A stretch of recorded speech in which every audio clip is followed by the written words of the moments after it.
आमतौर पर कहा जाता है कि चेहरों पर मत जाइए, असली चेहरा तो पर्दे के पीछे होता है।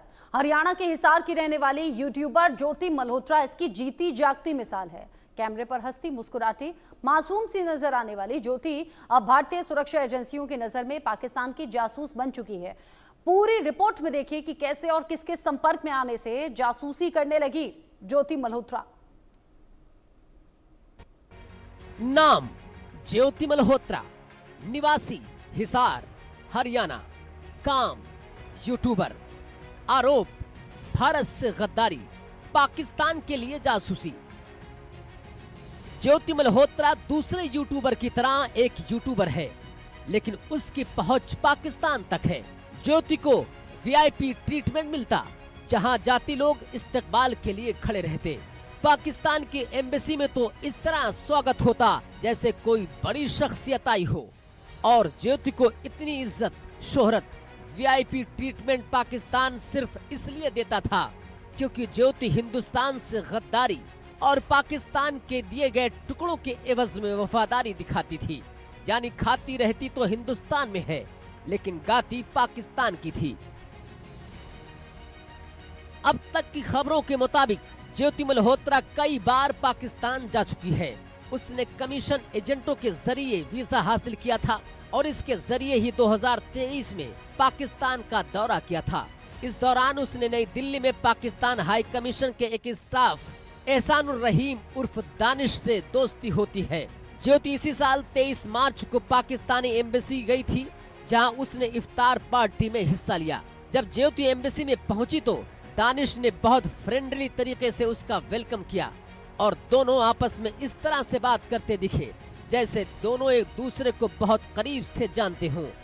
दानिश ने उसे अपनी पत्नी से भी मिलवाया।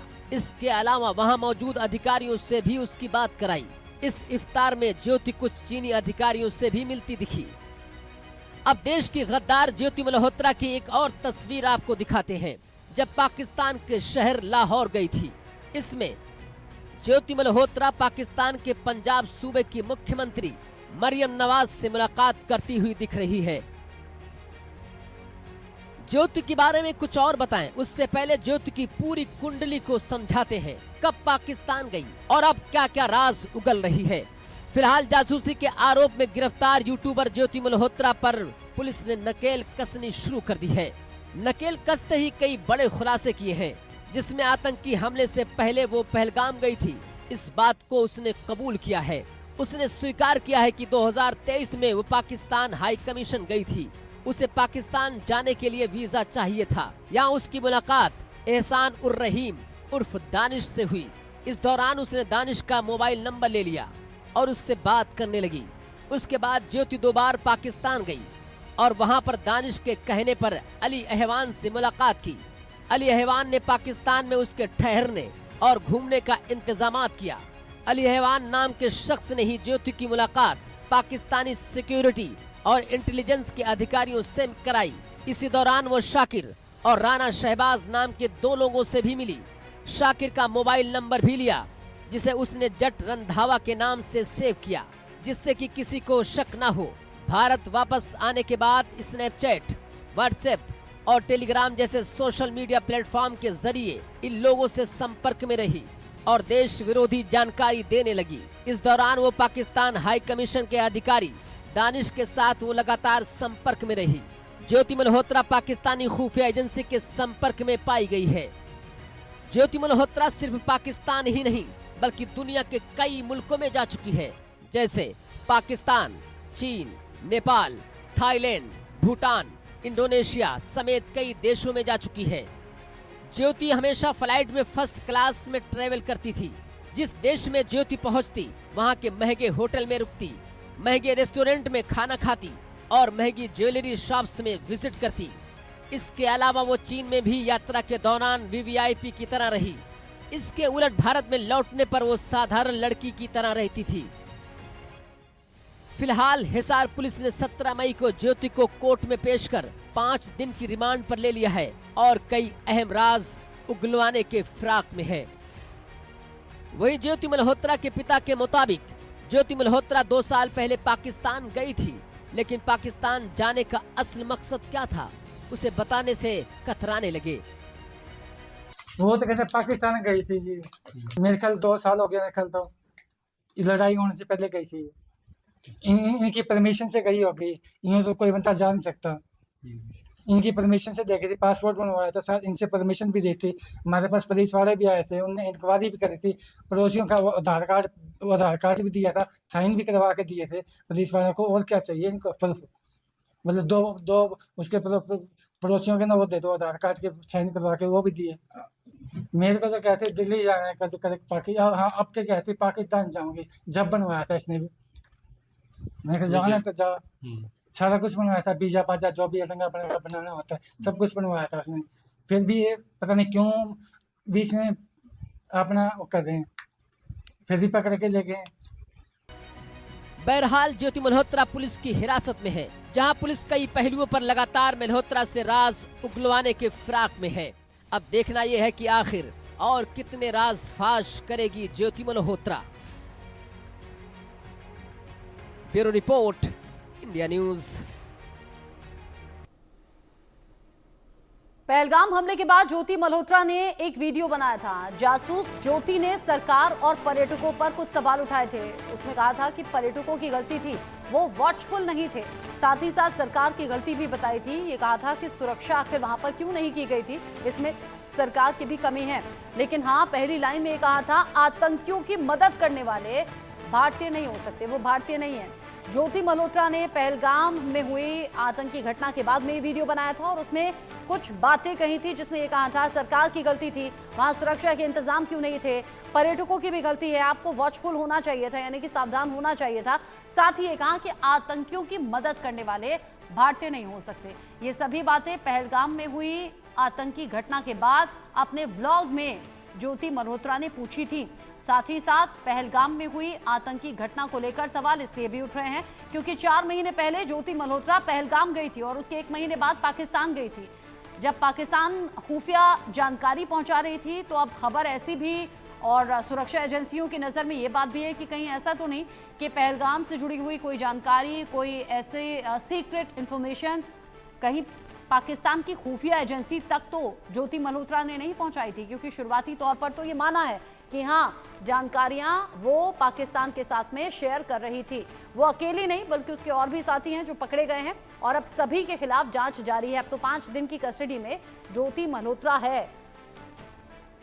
हालांकि पब्लिक डोमेन में सवाल यह भी पूछा जा रहा है कि आखिर ज्योति मल्होत्रा जो एक आम इन्फ्लुएंसर है, उसके पास भारत की, भारतीय सेना की या ऑपरेशन सिंदूर की ऐसी सीक्रेट इंफॉर्मेशन कहां से आई जो उसने पाकिस्तान तक पहुंचाई, जो उसने पाकिस्तान की खुफिया एजेंसी तक पहुंचाई। तो जांच हर तरीके से जारी है। पाकिस्तान की बार-बार यात्रा करने को लेकर भी, पाकिस्तान में जिन अधिकारियों के संपर्क में थी उनको लेकर भी, और यहां भारत से ये इंफॉर्मेशन कैसे ज्योति मल्होत्रा ने इकट्ठा की, ये भी जांच का विषय बना हुआ है।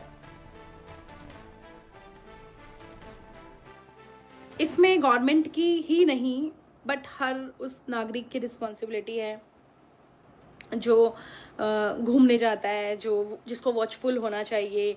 सिक्योरिटी मैं जानती हूँ कि कश्मीर में हर जर्रे जर्रे पर, चप्पे चप्पे पे सिक्योरिटी होती है, इतने आर्मी के, इतनी पुलिस के फोर्स होती है वहाँ पे। फिर भी अगर ये चीज़ हुई है तो कहीं ना कहीं हम भी कसूरवार हैं, हम भी दोषी हैं, क्योंकि ऑफ कोर्स ये चीज़ जो है वो हमारी बिना नॉट मतलब वॉचफुल नहीं थे हम, जिसकी वजह से ये चीज़ हुई। हम लोग को वॉचफुल होना चाहिए, हमें रिस्पॉन्सिबल होना चाहिए। अगर उन टेररिस्ट को कोई भी सपोर्ट कर रहा है तो उनको सपोर्ट कर रहे हैं तो वी आर नॉट इंडियन। अगर हम लोग ही करप्ट हैं, हम लोग ही गलत हैं, तो वो चीज़ बहुत ज़्यादा झकझोर करने वाली है। किसी भी कंट्री के लिए वो बहुत ज़्यादा गलत है। अगर किसी ने भी उन टेररिस्ट को सपोर्ट किया है तो बहुत गलत चीज़ है और उसमें हम खुद रिस्पॉन्सिबल हैं, हमारी गवर्नमेंट रिस्पॉन्सिबल है, क्योंकि वो उस सिक्योरिटी कहीं ना कहीं उनसे मिसिंग हुई। वो सिक्योरिटी वहाँ पर लैप्स हुई, कुछ तो गड़बड़ हुई जो जिस वजह से ये इतना बड़ा अटैक हुआ। और इस खबर को लेकर मेरे साथ में मेरे सीनियर कोलीग विपिन परमार जुड़ गए हैं। विपिन, कल सबसे पहले खबर आपने ब्रेक की, लेकिन अब ये पेचीदा और ज्यादा हो गई है। थोड़ी देर पहले यहाँ जो एसपी हैं उनका स्टेटमेंट सामने आया, हिसार के एसपी शशांक कुमार, जो कि ये बता रहे हैं कि पाकिस्तान ज्योति मल्होत्रा को एक एसेट के रूप में डेवलप कर रहा था। ज्योति मल्होत्रा और भी इन्फ्लुएंसर्स के संपर्क में थी और लगातार पाकिस्तान के अधिकारियों के संपर्क में रहकर वहां बार बार जाना, और पहलगाम घटना से पहले भी उसका पाकिस्तान में होना, कई इंडिकेशंस ऐसे हैं कि सीक्रेट इंफॉर्मेशन शेयर की गई है। आगे जांच चल रही है, कुछ और लोग भी अब नप सकते हैं। लंबी लिस्ट होगी रचना, और सबसे बड़ी बात यह है कि जिस तरीके से 4 महीने पहले पहलगाम जाया जाता है और उसके बाद पहलगाम अटैक के बाद का ये एक्सक्लूसिव वीडियो इंडिया न्यूज पर हम जो रिले कर रहे हैं, इसमें भी स्पष्ट तौर पर जो है वो जो गलती है वो पर्यटकों की बताई जा रही है कि पर्यटक वॉचफुल नहीं थे और उनको ध्यान रखना चाहिए था ऐसी जगह पे घूमने जाने से पहले। आखिर ये तमाम चीजें अब कहीं ना कहीं कई चीजों को लेकर इशारा करती हुई नजर आ रही हैं और एक रिग्रेट भी इस वीडियो में दिखाई देता है। ऐसी परिस्थिति में जिस तरीके से अब पुलिस की ओर से ऑफिशियल किया गया है कि लगातार एक एसेट के तौर पर जो है इसको बिल्डअप किया जा रहा है, इसको तैयार किया जा रहा था ताकि आगे जो है और लोगों को जोड़ा जा सके। तो ऐसे में क्योंकि जिस तरीके से ये पूरा नेक्सस सामने आया, दानिश का जो एक जो फैक्ट्री, जासूस फैक्ट्री जो इंडिया में लगाने की कोशिश कर रहा था, उसको बस्ट करने का काम किया गया। उसी की अगर बात करें, कड़ियां जो हैं वो लगातार अब खुलती नजर आ रही हैं और जिस तरीके से ये वीडियो भी बनाया गया है उसमें भी आप देख सकते हैं कि कहीं ना कहीं ना तो ज्यादा बात टेररिस्ट को लेकर की गई है, सिर्फ ये बोला गया है कि टेररिस्टों की मदद करने वाले जो हैं वो इंडियन नहीं हो सकते, लेकिन उस हमले की निंदा नहीं की गई, उस हमले के बारे में कुछ कहा नहीं गया। ये कहा गया कि जो टूरिस्ट जाते हैं वॉचफुल होने रहना चाहिए, उन्हें ध्यान रखना चाहिए। ब्लॉगर होने के नाते भी अगर आप ऐसी जगह पर गए हैं तो आप भी सबसे पहली चीज जो है, अगर आप इंफॉर्मेटिव वीडियोस भी बनाते हैं तो आपकी वीडियोस में ये जानकारी क्यों नहीं कि आप ऐसी जगहों पे वॉचफुल रहिए। वीडियो बनाने का मकसद क्या था, अब इसको भी तस्दीक जो है पुलिस करती नजर आएगी। लेकिन फिलहाल की अगर बात करें तो कहीं ना कहीं ये बड़ा नेक्सस जो है रचना आने वाले दिनों में सामने आएगा। कई नाम और आएंगे।